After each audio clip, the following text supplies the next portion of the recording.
છો વિદ્યાર્થી મિત્રો? કરિયરિમમાં આપનું હાર્દિક સ્વાગત છે. હું ધર્મેશ જાદવ આપને અંગ્રેજી ભણાવીશ અને શરૂઆત વિથ આજના સેશનથી કરીશું અંગ્રેજીમાં ઇન્ટ્રો. તો અંગ્રેજીમાં ખરેખર આપણે કયા કયા પાસાઓને ધ્યાનમાં લઈશું, કઈ રીતે ભણીશું, કેવા આપણા વિડીયોની ગુણવત્તા હશે, કેવા કેવા ટોપિકોને આપણે લઈશું, તેના વિશે થોડીક ટૂંકમાં ચર્ચા કરીશું. સ્ટાર્ટિંગ વિથ પહેલું છે આપણી પાસે તો જુદા જુદા કોર્સ ગવર્મેન્ટની એક્ઝામ્સમાં આ જે ઇંગ્લિશ સબ્જેક્ટ છે એનું મહત્ત્વ કેટલું. તો સૌપ્રથમ આપણે જોઈશું કે જુદા જુદા એક્ઝામ પ્રમાણે જે વેઇટેજ આપેલું છે ઇંગ્લિશનું ભારણ તે કેટલું છે. તે પહેલું છે બિન સચિવાલયમાં 25 માર્કનું પૂછાય છે. એટલે આપણે સ્કોર કરવો હોય, સારામાં સારા માર્કે પાસ થઈ જવું હોય તો એના માટે મારા મત અનુસાર બરાબર અંગ્રેજીમાં જો થોડીક વધારે મહેનત કરીએ તો આ માર્ક મેળવી શકાય છે. બીજું છે આપણી પાસે તલાટી કમ મંત્રીની એક્ઝામ, તમે બધાને જાણતા જ છો. તો એમાં પણ કેટલા માર્કનું વેટેજ છે? 20 માર્ક. ઘણું વધારે કહેવાય. જુનિયર ક્લાર્કમાં પણ 20 છે. સૌથી વધારે ડેપ્યુટી ચીટનિસ્ટ આ એક્ઝામનું નામ તમે સાંભળ્યું જ હશે. 30 માર્કનું ગ્રામર હોય છે. સમાનાર્થી શબ્દો, વિરુદ્ધાર્થી શબ્દો, કાર્ડના આ બધી જુદી જુદી જે બધી વસ્તુઓ છે અંગ્રેજી સાથે સંકળાયેલી એની અંદર માહિતી નાખવામાં આવે છે. છેલ્લે આવશે ડિવિઝનલ એન્ડ ડેપ્યુટી અકાઉન્ટન્ટ. 20 માર્કનું વેટેજ છે. હવે આ તો ખાલી થોડીક એક્ઝામનું લીધું છે. હવે તો ઘણી એક્ઝામ છે જેમાં અંગ્રેજી સબ્જેક્ટ ઘણો મહત્ત્વનો થઈ પડે છે. અંગ્રેજીની પણ એક આખી અલગ જ વસ્તુ છે. આપણે બધાને થોડીક પ્રેક્ટિસ હશે અને થોડીક કન્સિસ્ટન્સલી સાતત્યપૂર્ણની મહેનત કરીશું તો આ સબ્જેક્ટમાં આપણે ઘણી જ સારા સ્કોર કરી શકીશું અને મહારત પણ હાંસલ કરી શકીશું. તો નેક્સ્ટ છે આપણી પાસે કેટલી ખરેખર વસ્તુઓ જરૂરી છે અંગ્રેજીમાં. તો પહેલું છે આપણી પાસે જેમ અંદર બતાવે છે કે main 3 parts of the English. The first is vocabulary. Vocabulary એટલે શબ્દ ભંડોળ. શબ્દ ભંડોળની અંદર જે વાત કરવામાં આવે છે જુદા જુદા શબ્દનું નોલેજ હશે તો ઓબ્વિયસલી આપણને ગ્રામર છે, સમાનાર્થી, વિરુદ્ધાર્થી કે કોઈ પછી કંઈ પણ રીતે ખાલી જગ્યા આપવામાં આવે તો આપણે એને સારી રીતે સમજી શકીએ. એટલે શબ્દ ભંડોળ એક અગત્યનું પાસું થઈ પડે. બીજું આવશે આપણી પાસે ગ્રામર. ગ્રામરમાં આપણે જેમ જેમ આપણા વિડીયો આવતા જશે તેમ તેમ તમને ખબર પડતી જશે કે કઈ રીતના એસ્પેક્ટ્સ છે, કઈ રીતના ગ્રામરને રિલેટેડ આપણે માહિતીઓ શીખવાની થાય છે, કયા કયા ટોપિકો આવડે. બીજા પણ ગ્રામર સિવાયના એટલે કે ગ્રામર સાથે જ સંકળાયેલા છે પણ ગ્રામર ના કહી શકાય, એની સાથેની ચાલતી વસ્તુઓ છે. જસ્ટ લાઈક વન વર્ડ સબસ્ટિટ્યુટ્સ ને એ રીતના બધા શબ્દ આવશે. જેમ કે મેં તમને કીધું એ ત્રણને આપણે અલગથી હવે ડિસ્કસ કરીશું. તો પહેલું છે આપણે કઈ રીતે તૈયારી કરવાની વાત થાય તો પ્રિપેર ફોર વોકેબ્યુલરી. આપણે તૈયારી કરીશું શેની? તો કે આપણા વોકેબ્યુલરી શબ્દ ભંડોળની. પહેલો જે એસ્પેક્ટ્સ છે, જે પાસું જે આપણી પાસે દર્શાવેલું છે એ છે આપણી પાસે ઓનલાઈન. મોટેભાગના વિદ્યાર્થીઓ હવે જે આજની જે પેઢી છે તે આની સાથે ફેમિલિયર થઈ ગઈ છે. તો આપણા પણ ધીમે ધીમે વોકેબ્યુલરીના સેશન્સ આવશે. રોજ આપણે ડેલી બરાબર છે કરંટ અફેર્સ કેમ અપડેટ થાય એ રીતે આપણે શબ્દોને અપડેટ કરીશું, નવા શીખીશું, કઈ રીતે એનો ઉપયોગ થાય છે સેન્ટન્સમાં જોઈશું, એના વિરુદ્ધાર્થી શબ્દ શું આવે તે જોઈશું. ઓફલાઈન જે આપણે જનરલી હું તમને અથવા તો ક્લાસીસમાંથી આપણે સમયાંતરે તમને શબ્દો મોકલવામાં આવે છે તે આપણે ઓફલાઈન બોર્ડમાં જાતે પણ આપણે વાંચતા હોય છે એ પણ જોઈ શકાય. ડેઇલી વર્ડ્સ જે મેં તમને હમણાં ઉપર કીધું તે રીતે ડેઇલી અમુક જોડ આપણે જાતે પણ થોડાક શીખીએ ને તો વોકેબ્યુલરી એકવાર સારું ભંડોળ ભેગું થઈ જાય ને તો આપણને અંગ્રેજીમાં મથાવી શકશે નહીં. તો ઓબ્વિયસલી સરળ સવાલ થશે કે આ કઈ રીતે કરાય. એના માટે આપણી પાસે પદ્ધતિ છે, આપણી પાસે માળખું છે, આપણી પાસે સિસ્ટમ છે જેને આપણે આવનારા વિડીયોમાં જોઈશું. શા માટે અંગ્રેજીમાં વોકેબ્યુલરીનું મહત્ત્વ વધારે છે? તો ઓબ્વિયસલી કે ગ્રામરના એસ્પેક્ટ્સને સમજવા માટે એ શબ્દને સમજવો પડે, શબ્દની સાથે વાક્યને સમજવું પડે અને એના માટે બરાબર છે આ વસ્તુ ખરેખર અગત્યની થઈ પડે છે. ને છેલ્લે કઈ રીતે તો એ આપણે સેશન્સમાં જોઈશું. એ થોડુંક આપણે સરપ્રાઈઝ રાખીએ છીએ કે જે આવનારા સેશન્સમાં આપણને વિડીયો મારફતે ખબર પડશે કે વોકેબ્યુલરી આપણે કઈ રીતે એનહેન્સ કરીશું. પણ આના પર આપણે વિશિષ્ટ ધ્યાન આપીશું. નેક્સ્ટ આવશે સેકન્ડ એસ્પેક્ટ છે આપણો પ્રિપેર ફોર ગ્રામર. ગ્રામરમાં કઈ કઈ બાબતો છે જેના પર આપણે માર્ક કરવાનું થાય.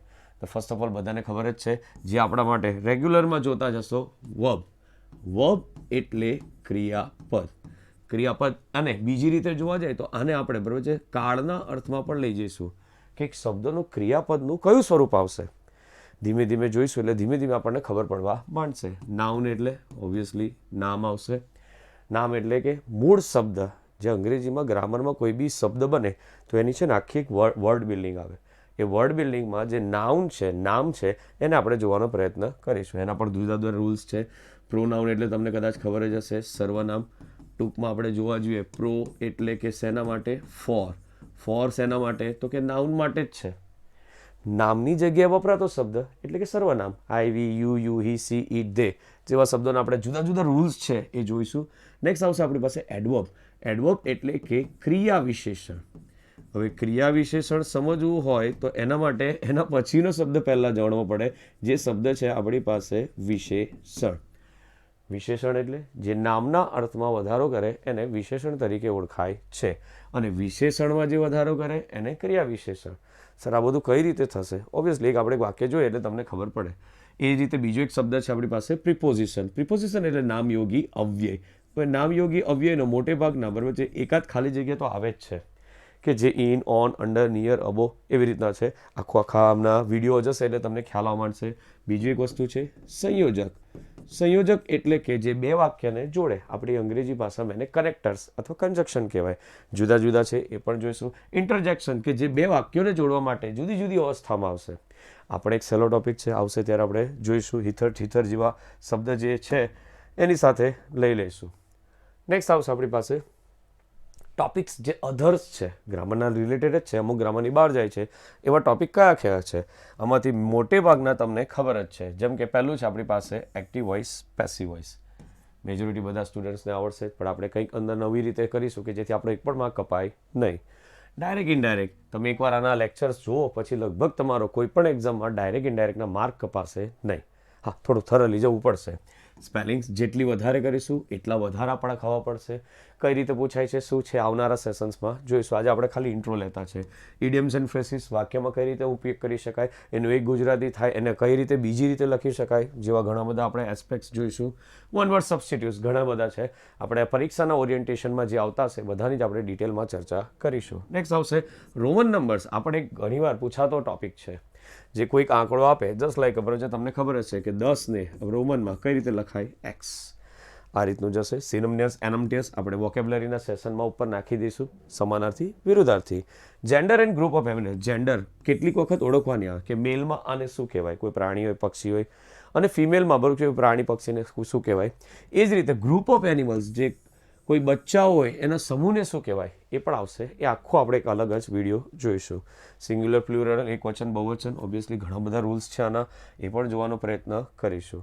નેક્સ્ટ આવશે મોટે ભાગે આપણા ક્લાસીસની શું ખાસિયત છે, કેમ આપણે અહીંથી જ વિડીયો જોવા જોઈએ, અથવા તો કઈ વસ્તુ આપણે અહીંથી નવી શીખીશું.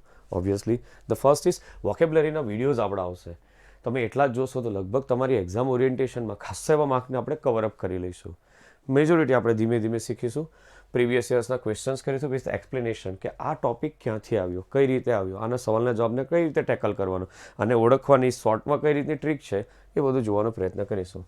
નેક્સ્ટ આવશે એક સરસ વસ્તુ છે જેના માટે તમે આપણા વિડીયોઝને ખાસ પસંદ કરી શકશો. એ છે પહેલું છે રૂલ્સ ઇન ડેપ્થ નોલેજ.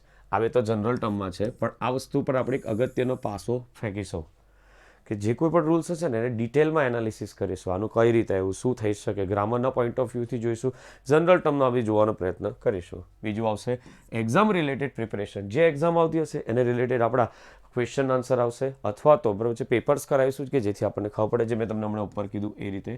બીજું એક આવશે whole course with the doubt solving sessions. અમુક સેશન્સ પણ આપણે એવા રાખીશું કે જેમાં તમારી પાસે જે ડાઉટ સોલ્વિંગ, તમને જે કોઈ પ્રશ્ન હોય તે કહેશો એટલે આપણે બરાબર છે એ જ પ્રશ્નોને લેવાનો પ્રયત્ન કરીશું આપણા વિડીયોઝમાં. અને છેલ્લે સમ બોનસ. એ બોનસ આવશે એટલે તમને ખબર પડશે. તો મિત્રો આપણે ઇંગ્લિશમાં ઘણું બધું કરવાનું છે. 1 by 1 આવશે એટલે તમને ખ્યાલ પણ આવશે. તો આ અમારી ચેનલને સબસ્ક્રાઈબ કરજો, લાઇક કરજો અને શેર કરજો કે જેથી ઘણા બધાને ઇંગ્લિશમાં ઘણું બધું આવડી શકે. ઓકે.